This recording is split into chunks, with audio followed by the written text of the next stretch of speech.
On February 4, 2010, a kind and peaceful family, the McStay family, suddenly disappeared, and no one knew what had happened to them.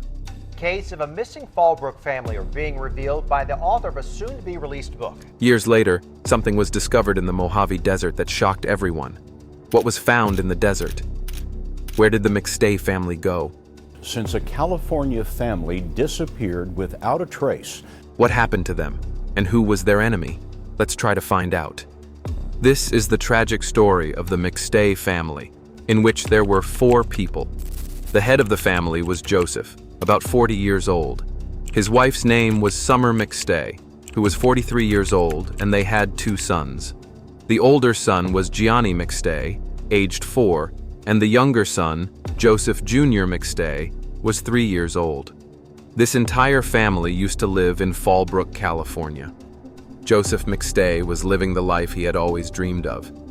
He ran a small but successful business called Earth-Inspired Products, where he created beautiful decorative fountains, waterfalls, and artificial ponds. People loved his work.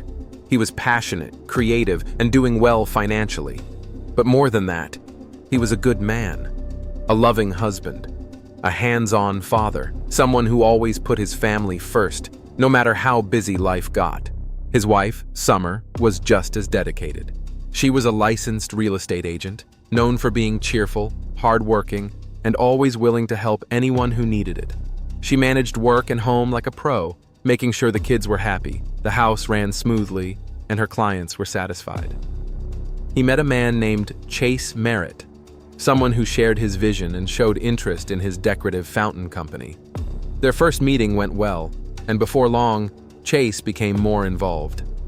Along with another associate, Dan Cavanaugh, they helped take Joseph's products online, pushing the business forward in ways Joseph had always hoped for. Things were really starting to take off. But then came February 4th, 2010, a day that changed everything. Suddenly, the house went quiet. The neighbors, who were used to hearing the sounds of kids playing and the parents coming and going, noticed something strange. It had been too quiet for too long. Some of them thought maybe the family had gone on a last-minute vacation, but something about it felt wrong. At the same time, Joseph's father started getting worried. He had been trying to call his son, like he always did, but this time, there was no answer.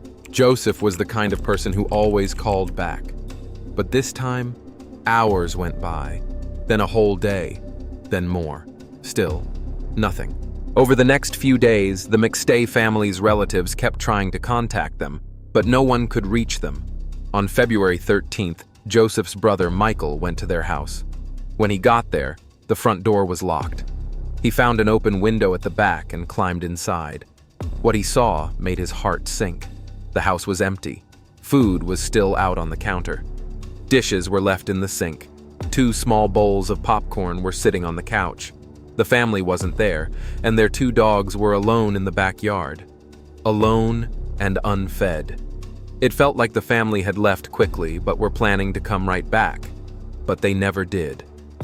On February 15th, Michael called the San Diego County Sheriff's Department and officially reported his brother Joseph and the entire family missing. When officers arrived at the house, they couldn't just walk in and search everything. So they requested a search warrant. That warrant was approved and executed on February 19, 2010. Inside, the house still showed no signs of violence or a break-in. Nothing seemed broken or stolen. But something still felt off. It looked like the family had left in a rush. A full carton of eggs was sitting out on the kitchen counter, untouched. Before the police arrived, when the relatives heard about the McStay family's disappearance, everyone got worried and started visiting the house. Some of them even cleaned parts of the home. Because of this, important evidence like fingerprints, DNA, or any other signs that could help understand what happened to the family were lost. The chances of collecting any useful forensic evidence became almost zero. These mistakes made it harder for the police to understand what really happened. But then, the police found something that changed the direction of the case.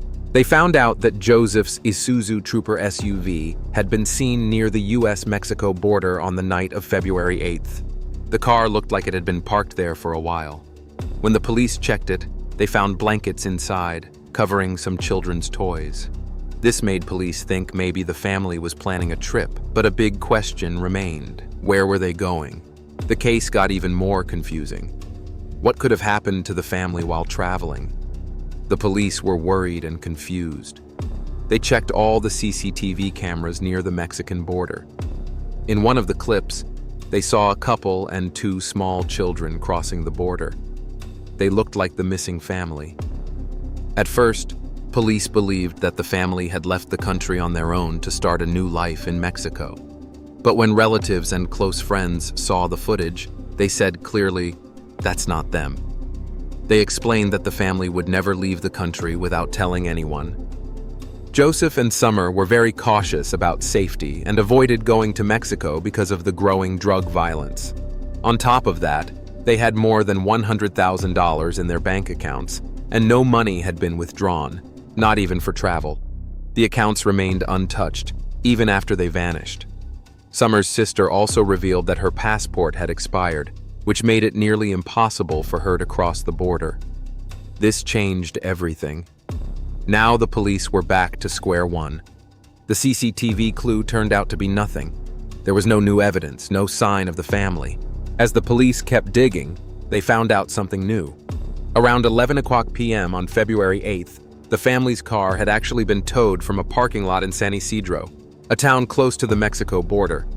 A report showed that the car had probably been parked there between 5:30 and 7 p.m. that same day. But the big mystery was this. From February 4th to February 8th, no one knew where that car was. This missing timeline made things even harder for investigators. The car didn't give any useful clues. No fingerprints, no blood, nothing strange inside. It was like the family had vanished into thin air, but the McStay family's own family refused to give up and pressed police to continue the investigation. Days turned into months. Months turned into years. Still no answers. For 3 years, the case went cold. One day, on November 11th, 2013, a motorcyclist riding through the Mojave Desert near Victorville, California, noticed something unusual. As he got closer, he realized he had found human bones scattered on the ground. The area was just about 100 meters away from a route the McStay family would have likely taken. He immediately called the police. Soon, a full team of officers and forensic experts arrived at the scene. Tonight, 10 news sources are revealing new details to us about the desert crime scene where the bodies of the McStay family from Fallbrook were discovered. They began searching the area carefully and eventually found 2 shallow graves. When the graves were dug up, they found the skeletal remains of 4 people. Dental records confirmed the worst fear. It was the McStay family. What had once been a missing persons case had now turned into a murder investigation. Near the graves, police also found a sledgehammer, a heavy tool they believed was used to kill the family. It was clear that this was a brutal and violent crime. A closer look at the remains showed horrifying details. Summer had serious injuries to her skull, likely caused before she died. Gianni had been hit at least 5 times on the head. His younger brother, Joseph Jr., had also been beaten badly. This was not a simple case of a missing family. It was a planned and cold-blooded killing. The killer had even buried the murder weapon with the bodies to hide it. Patrick McStay, Joseph's father, was heartbroken when he got the news. He quickly informed missing persons advocate Jerry Dean, who later shared some of the details on her blog. On November 13, 2013, just 2 days after the discovery, Joseph and Summer's remains were officially identified. The San Bernardino County Sheriff's Department confirmed that all 4 family members had died from blunt force trauma. They were beaten to death. At this point, the biggest questions were, who did this? Why were they killed? The police now had a murder case on their hands, and they were determined to find the killer. After the discovery of the McStay family's remains in the Mojave Desert, the public and police were horrified, but determined to find answers. Investigators began questioning everyone who had contact with the family, relatives, friends, and neighbors. But one person stood out early on: Charles Chase Merritt, Joseph McStay's business partner. Chase Merritt had worked closely with Joseph, helping him design decorative fountains and manage his company, Earth-inspired products. But what raised red flags was how Merritt behaved after the family vanished. Although he initially cooperated, Merritt slowly distanced himself from the investigation. Even worse, he started talking to media outlets and made disturbing statements, suggesting the family was dead before the police had made that information public. This deeply concerned investigators. As they dug deeper, they discovered that Merritt had a criminal past. He had felony convictions for burglary and receiving stolen property. His most recent felony, in 2001, involved stealing $32,000 worth of welding and drilling equipment from a company in California. An acquaintance told a reporter, "I think police should look at him and anyone associated with him." The investigation took a turn when police audited Joseph's business accounts. They found that, right after Joseph went missing, Merritt had written checks worth over $21,000 to himself using the company account. He even acted like the new owner. Even worse, he went on a gambling spree, losing thousands of dollars at nearby casinos. It became clear Merritt was deep in debt, and his gambling addiction had spiraled out of control. In 2013, Merritt admitted that he spent over an hour with Joseph the day the family disappeared, February 4th, 2010. He was also the last person Joseph called from his phone. Merritt tried to clear his name, claiming he had passed a polygraph test. He even planned to write a book blaming Summer for the family's problems. But those closest to the McStays denied his claims. Joseph's father, Patrick McStay, said, "I have to have faith in Chase because I have to have faith in my son. Do I think Chase is involved? I don't think so, and I truly hope not." But hope turned to heartbreak. On November 5, 2014, detectives arrested Chase Merritt after his DNA was found in the McStay family's car. He was officially charged with 4 counts of first-degree murder. Autopsies confirmed the family was beaten to death with a blunt object. Investigators believed the murder weapon was a 3-pound sledgehammer found buried in one of the shallow graves with Summer and her son. Detectives also suspected the family was tortured before being killed. Merritt's trial faced numerous delays, mostly because he kept firing his attorneys or trying to represent himself. By 2016, he had gone through 5 different lawyers. Finally, the trial began on January 7, 2019, in San Bernardino County. Prosecutors painted a clear picture. Merritt had killed the McStay family for money, forged checks, and gambled away the stolen funds.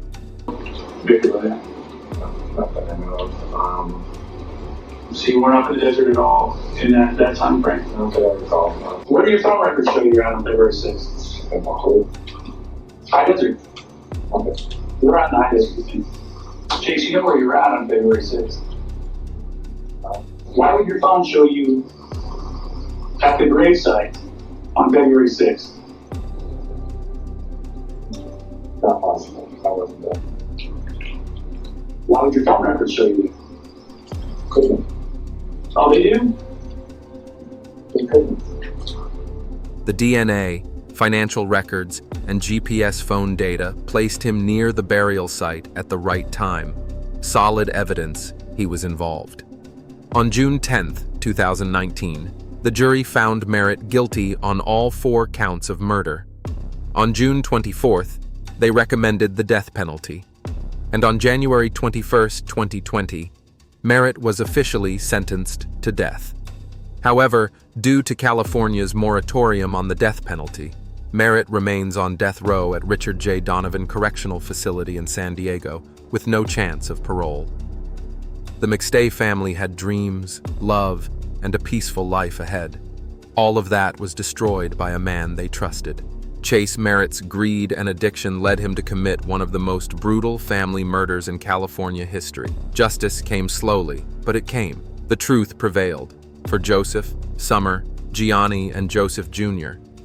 If you found this story important and want to learn more about real-life mysteries and true crime cases, don't forget to like this video, subscribe to our channel, and hit the notification bell so you never miss an update. Share your thoughts or questions about this case in the comments below. We'd love to hear from you.